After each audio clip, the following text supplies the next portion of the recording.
Hi friends, எல்லோரும் எப்படி இருக்கீங்க? இன்றைக்கி நம்ம கூர்க்க கிழங்கு வச்சு பொரியல் தான் செய்ய போகிறோம். சேப்பக்கிழங்கு, சேனக்கிழங்கு, இந்த கூர்க்க கிழங்கு எல்லாமே பார்த்திங்கன்னா பொரியல் செஞ்சதுக்கப்புறம் பார்க்குறதுக்கு ஒரே மாதிரி இருக்கும். பட் டேஸ்ட்டில் ஒவ்வொன்றுமே ஒவ்வொரு ஃப்ளேவரில் நல்லா டிஃப்ரெண்ட்டாக டேஸ்ட்டாக இருக்கும். இன்றைக்கி நம்ம கூர்க்க கிழங்கு தான் எடுத்துருக்கோம். கேரளாவில் இது அப்படி தான் சொல்லுவாங்க. ஸோ நாங்களும் அப்படியே தான் சொல்லிகிட்ருக்கோம். இதுக்கு வேறு ஏதாவது பேர் இருந்ததுன்னா கண்டிப்பாக கமெண்டில் சொல்லுங்கள்.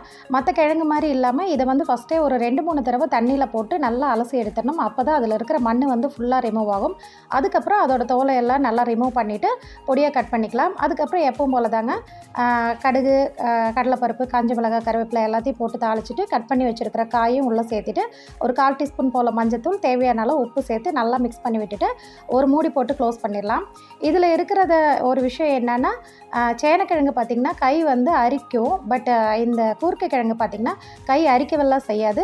பட் கை இந்த மாதிரி நல்லாவே கலர் சேஞ்ச் ஆகிடும். நான் பாருங்கள் 2-3 டைம் ஷாம்பு போட்டு கழுகுனதுக்கப்புறம் கூட இந்த அளவுக்கு இருக்குது. அது ஒன்று மட்டும்தான் இதில். மற்றபடி டேஸ்ட் வைஸ்மே ரொம்ப சூப்பராக இருக்கும். இதில் ஹெல்த் பெனிஃபிட்ஸுமே நிறையவே இருக்குது.